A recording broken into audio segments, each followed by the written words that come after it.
Sebab tu tuan-tuan yang dirahmati Allah, lazimi salawat. Lazimilah salawat. Karena Nabi kita menyebut dalam hadis, dalam Al-Quran, dalam hadis Nabi kita mengatakan, man shalla alayya wahidatan sallallahu alaihi ashra. Siapa yang berselawat kepadaku sekali, Allah akan berselawat kepadanya 10 kali. Allah berselawat kepadanya 10 kali.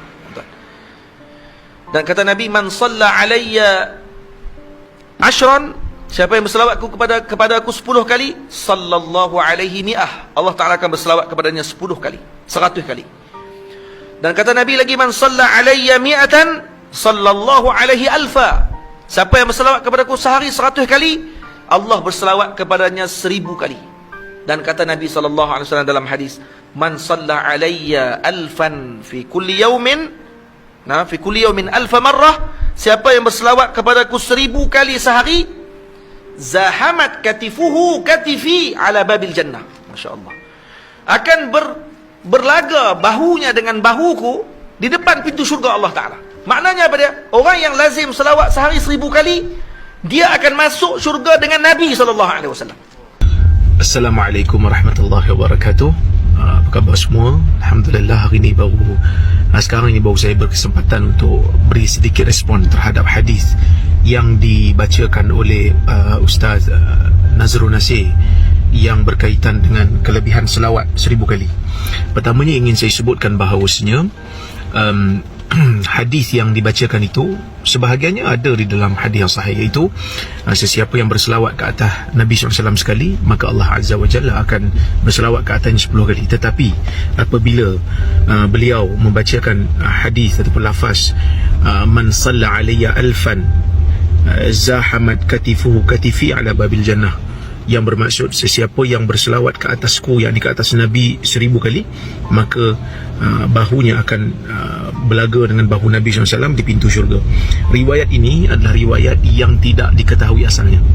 Al-Imam Al-Sakhawi di dalam Al-Qawlul Badi' mengatakan bahawasanya dia sendiri, Al-Hafidh Al-Sakhawi yang bermadzhab Syafi'i sendiri, mengatakan dia tidak bertemu dengan asal bagi hadis ini, maka hadis ini diriwayatkan tanpa diketahui sanadnya. Oleh kerana itu, hadis-hadis yang tidak diketahui asal ni, yang tidak dijumpai sanad ni, berkemungkinan ia adalah hadis yang palsu. Boleh kita katakan kemungkinan besar ialah hadis yang palsu. Oleh kerana itu, saya menasihati pada diri saya, kita semua dan juga Ustaz Nazrul Nasir supaya berhati-hati sebelum nak menyebarkan apa-apa riwayat untuk disandarkan kepada Nabi SAW. Pastikan ia adalah riwayat yang mempunyai asal yang sahih, yang hasan daripada Nabi SAW. Ya, dan sehinggakan riwayat yang dhaif pun, kalau dhaif ringan sekalipun, para ulama mengatakan jangan disandar kepada Nabi SAW secara pasti, tetapi dengan bahasa yang berlapik, dengan kita mengatakan diriwayatkan daripada Nabi SAW, supaya kita berhati-hati. Bahkan Al-Imam Ibn Hibban dalam sahihnya siap buat satu bab mengatakan bahawasanya orang yang menyebarkan berita, menyebarkan hadis dalam keadaan dia tidak mengetahui statusnya, maka dia tidak terselamat daripada ancaman api neraka yang disebutkan dalam hadis Nabi SAW. Bahaya sesiapa yang menyebarkan sesuatu yang dusta dan palsu daripada Nabi SAW. Jadi nasihat saya supaya kita berhati-hati sebelum kita nak menyebarkan mana-mana hadis daripada Nabi SAW. Moga-moga bermanfaat. Kita jumpa lagi. Assalamualaikum warahmatullahi wabarakatuh. Assalamualaikum warahmatullahi wabarakatuh.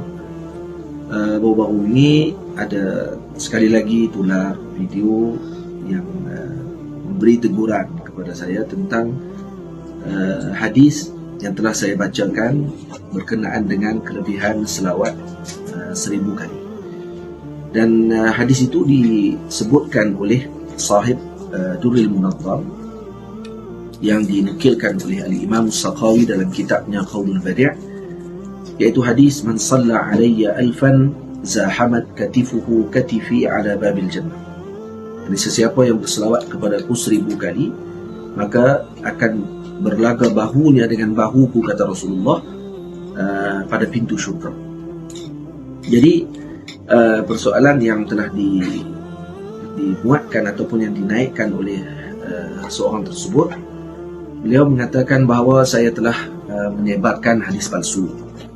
Ana berdasarkan kepada kalam Al-Imam As-Sakhawi rahimahullah, bahawa Imam As-Sakhawi mengatakan dalam Qawlul Badi' lakinni lam aqif ala aslihi ila al-an, tetapi saya tidak bertemu dengan asalnya sehingga sekarang, kata Al-Imam As-Sakhawi.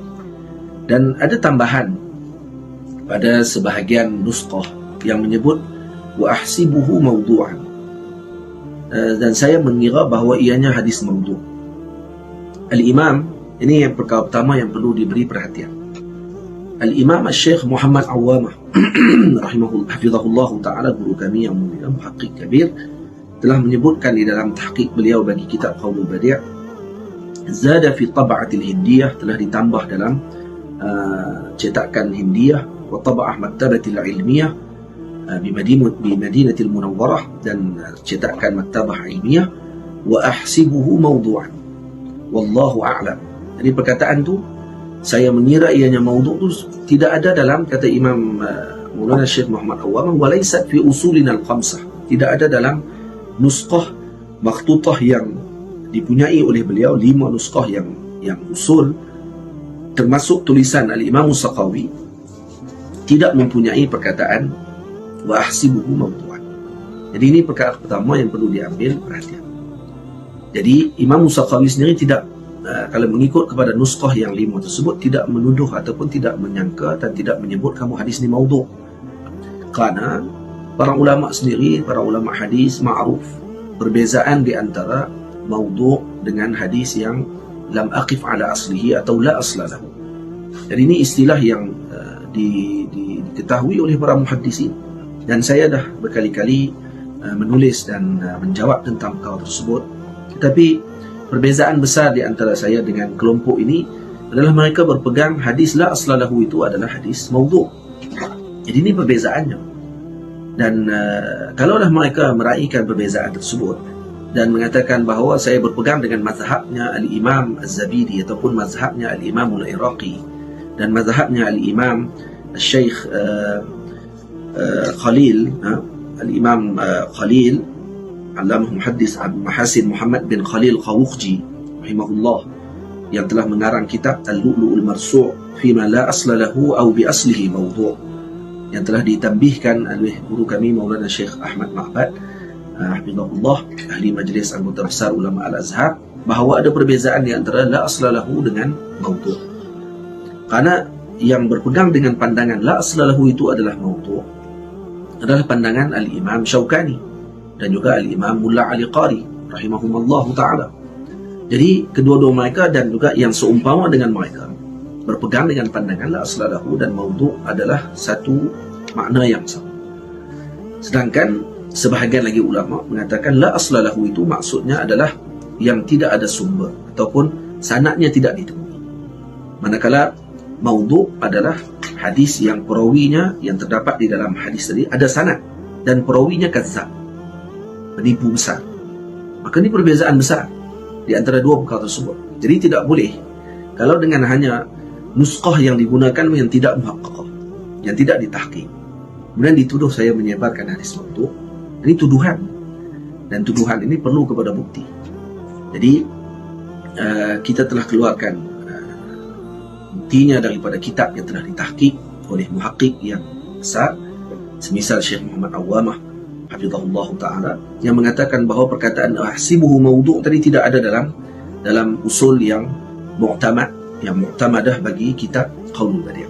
Dan juga karangan atau hadis tadi yang telah kita bacakan tersebut, lam aqif ala aslihi ilalan, saya tidak temui sumber dan sanadnya sehingga sekarang. Baik, kalau tidak temui sumber dan sanad, tidak semestinya kalau tidak ada sanadnya kemudian tidak ditemui. Al-Imam Murtada Zabidi rahimahullah ketika mana mengeluarkan hadis-hadis yang disebutkan oleh Al-Imam Al-Iraqi ketika mentakhrijkan hadis dalam Ihya yang menyebutkan la asla lahu atau lam ajid lahu aslan, dan Al-Imam Murtada Zabidi mengatakan bal ajid lahu aslan, bahkan saya temui asalnya kerana dilakukan kajian tersebut. Jadi menuduh seseorang menyebarkan hadis maudhu' tanpa melihat kepada panduan yang sebenar, ini adalah satu tuduhan yang berat. Jadi semua orang yang bertakwa kepada Allah, takutkan Allah, tidak akan menyebarkan hadis maudhu' dengan sewenang-wenangnya. Sama ada kalau disebarkan tadi kerana tersalah ataupun kurang pengetahuannya dalam perkara tersebut, tidak sama dengan yang sengaja menyebarkan hadis maudhu'. Jadi teguran tadi saya kembalikan semula kepada yang menegur agar berhati-hati ketika mana memberikan teguran kepada seseorang agar memerhatikan terlebih dahulu kepada nuskhah yang mu'tamad, nuskhah yang mu'tamadah, dan melihat kepada perbahasan para ulama dengan lebih mendalam agar ianya tidak menjadi polemik dan diisukan sedangkan perkara ini telah dibahaskan oleh para ulama sekian lama. Yang penting banyakkan selawat kepada Nabi SAW. Kalaupun disebutkan dalam hadis yang lain lebih banyak lagi yang disebutkan oleh Rasul SAW tentang kelebihan orang-orang yang berselawat kepada Nabi lebih daripada 1000 kali dan seumpamanya, maka semoga kita dapat menjadi orang-orang yang sentiasa berhati-hati ketika mana memberikan teguran dan juga memberikan panduan kepada umat Nabi SAW. Semua kita mencintai sunnah baginda Rasul. Yang penting adalah kita menjaga perkara tersebut dengan baik dan tidak menuduh seorang tadi menyebarkan perkara yang palsu dan seumpamanya ketika masih lagi terdapat perbahasan ulama tentang masalah tersebut. Assalamualaikum warahmatullahi wabarakatuh.